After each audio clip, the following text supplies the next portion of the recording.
I'm Cameron. I'm AJ. I'm Bryce. And we're the Opinionated Gamers this week. As you can obviously tell if you're listening to this podcast, we are missing our host, Eric. Rest in peace, good buddy. Rip Eric.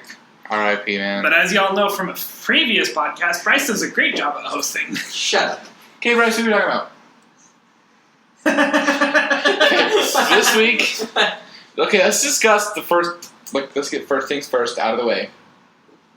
Five Nights at Freddy 4 launched, yeah, it did. 4 hours ago. Yeah, it did. Yeah, and we already started recording. Oh, I haven't played it yet, but I watched these two fools play it. Yeah. I don't want to play it. I am not excited. Let's see, so we did a Let's Play. Check it out, youtube.com/VGCritic. Check that out. Mm-hmm. We did a Let's Play. I played the first night. AJ played part of the second night, then he died. Spoiler. And then Bryce hasn't played yet. He gets the third night. And then we'll just continue to rotate. I'm still arguing the point that I do not want this. So, it's weird, man. I'd like to point out that its original release date was August 30th. October 31st. Yes. Halloween. Halloween. And then they moved it. Then Scott was like, "No, let's do August 8th instead." I didn't know it was the 8th. No, he said August 8th because that's the day the original Five Nights at Freddy's came out. August 8th last year. That's really weird to think that how fast it's moved. The fact that Five Nights at 1 hasn't even been out for an entire year yet. Right. A year ago, no one knew what it was. And today's game is. It's huge. Today is July 23rd, and it was just released. I'm not sure if that was an error on Steam's part or if it was actually supposed to come out. Point is, we played it. Yeah.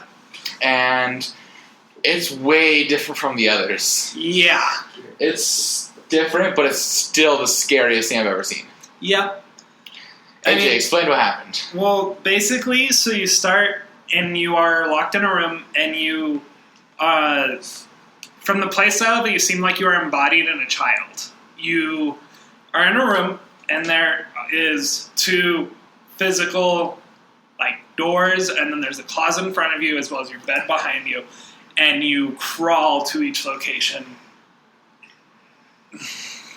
Sort of think of it as, I don't know, Five Nights has never really done anything like that before. I mean, I could see it comparing to panning from left to right to check the vents in Five Nights 2 and having the hallway be the bed behind you. The thing that I really like that, actually I'm not sure how I feel about it, but they made it so you actually have to go and agitate the fear. You have to go and find it. Obviously, you'll still be caught, but the thing that I loved about Five Nights 1 so much and that set it out was the fact that the fear came to you. So, for example, if you're someone playing Silent Hill, you could sit in one room forever and be like, nope, I'm not moving, and nothing would happen. But in Five Nights 1, you couldn't do that, and I feel like that's what set it apart from the other horror games, and I feel like they've lost it with what they've done with 4. 4 has the same thing. If you don't move, they will get you. Yes, but see, I think Cameron's got a point. I think it's a good mix. It's a mix of running out and forcing you to find the fear, because if you don't, it will get you. right. Yeah, because if not, you get you. I mean, and it's like the thing. It's like if you're standing still too long and you turn around, there's these weird things on the bed, and if you shine your light on them, they jump out. They jump away, real fast. You know what I mean? But I'm pretty sure that if you're just trying to sit there, You're gonna die. Yeah, they'll kill you. Yeah, I mean, you go to the hallways, and if you hear breathing or any weird noise, don't turn your flashlight on. You hold shift, and you just hold the door closed for a little while, then you can leave. But this is the ingenious part, though. So, the breathing is really, really quiet. At the very beginning, it pops up with a screen that says, please turn your speakers or headphones up until you can hear crickets on this screen, because that's how loud it needs to be. Well, we were busy about recording. We were trying to figure out recording issues, why something wasn't working. And we missed that screen, so we didn't know how loud it had to be, So that was an adventure. That was an adventure and a half. So we went to the door. We're like, oh, I don't hear anything. Turned the flashlight on, and sure enough, there was something. Spoiler alert. I didn't say when or where or who. Valid. But you gotta check all those, and then you gotta check the bed behind you, and if you don't, then something will get you from there too. Mm-hmm. It's definitely weird. They have mini games in between each one that lets you take hours off. Yeah. Except the first night, you have to play all 6 hours. Yeah. The second night, there's a mini game that you get to play, and if you complete it successfully, you get 2 hours off. Mm-hmm. The next night, so you don't have to play for 4 hours as opposed to 6. And the minigame itself is scary. The minigame itself was pretty horrifying. It's Well, the thing is it's like, I mean, imagine just staring at into one of the doors and just having to wait and turn your flashlight on at the right time. You'll see what he's talking about when you see the minigame at youtube.com/VGCritic. Mm-hmm. Okay, so next item of business. AJ. Cameron is stupid. I hate him so much. Oh, you mean what you did with the Xbox? Is that the next item of business? Yeah. We're going to talk about that here? Yeah. Okay. So Cameron, so Bryce and I start a hard day of work. And we have been starting to record Let's Plays, trying to get the Lasso Master achievement, which hardest thing I've ever done in my life. I mean, I've played Halo for basically ever since I was, it came out back in the old days. I was 6 years old. But, I mean, the Lasso challenges are hard. It's Legendary all skulls on, for all those you don't know it. Legendary is the hardest difficulty, and the skulls add multipliers that make it even harder, such as removing an item from your HUD, or making the enemies harder, or making the grunts explode when they die. It's ridiculous. It's so freaking difficult. And so the Lasso Master achievement is to complete each individual game. This is on Master Chief Collection. This is on Master Chief Collection. And each game has their own Lasso playlist, which is, it automatically puts it on Lasso mode for you in the campaign. And to get the Lasso Master achievement, it is complete each individual game's specific Lasso playlist for every Halo game. So they're trying to get that achievement, okay? And we're recording Five Nights at Freddy's 4. We leave the Xbox on so they stay at their checkpoint, because they don't want to lose that. They've been playing for like an hour and a half. Yeah, we've been recording for about an hour and a half, and we were at a checkpoint, and we were both ready for a break. So we went and got some food. Nom. We went and got food, and then I texted them while they're getting food, because I came back to the office from getting my food. Come back from the office, and I see Markiplier, shout out, he needs it, tweeted, "First night of Five Nights at Freddy's, so excited." I was like, what? So I went to Steam immediately. Sent AJ a screenshot saying, so it's out now. They immediately came back and we started recording. Now, when we were moving our second recording... So I had my phone for my face cam. Uh-huh.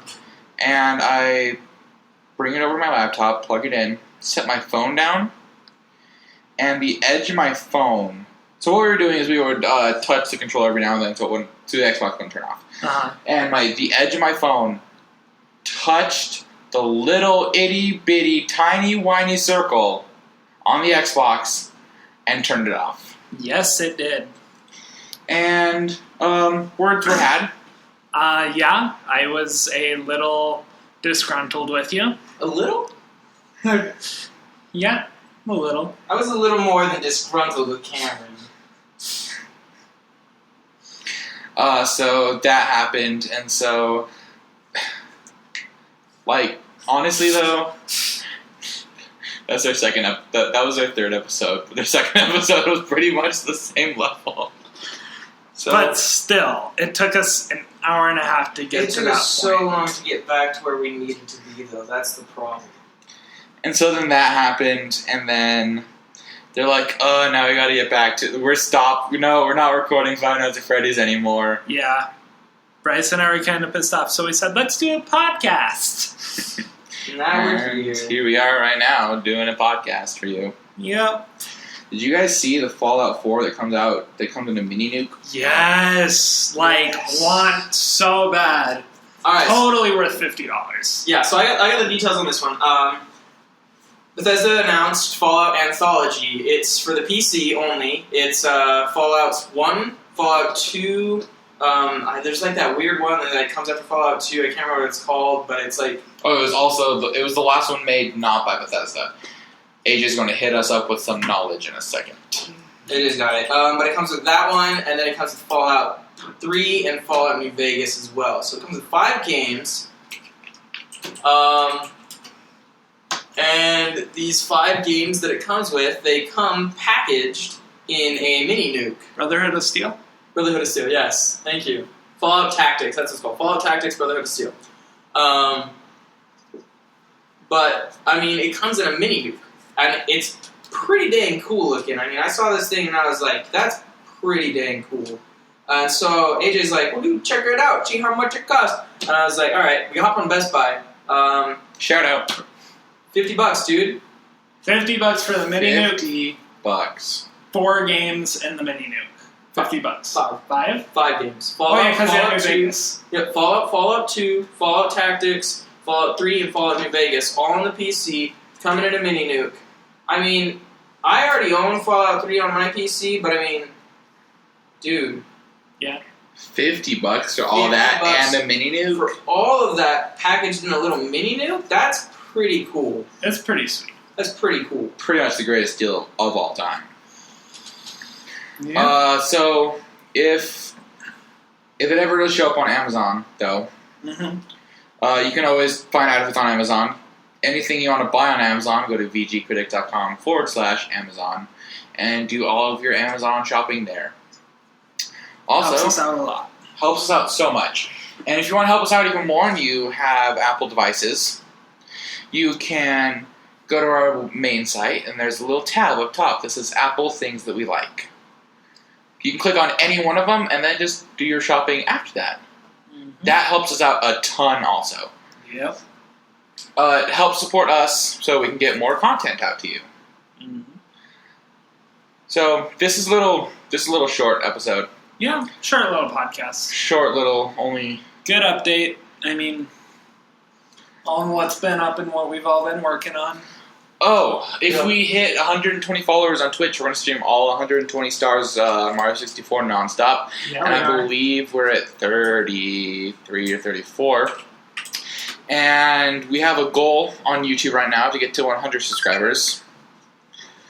If we ever hit 100 subscribers, we are at 32 on Twitch, just like I thought. So our goal is just to hit 100 subscribers on YouTube. Then, I mean, really, you get nothing out of that. This is our goal right now. If you want to help us out, that would help us out so much. Share on Facebook, share on Twitter, share wherever. We have a funny video up right now called How to Play League of Legends Offline. Yep, be sure to check it out at VG Critic. Wow, youtube.com/VG Critic. Check it out there, and sorry for a short little episode. Just a little update. As you can see, we're the only 3 at the office right now, and we're just like, oh, let's just podcast. Why not? Yeah, right? Why not? Oh yeah, dude. So we'll see you guys next time. Bye. Bye.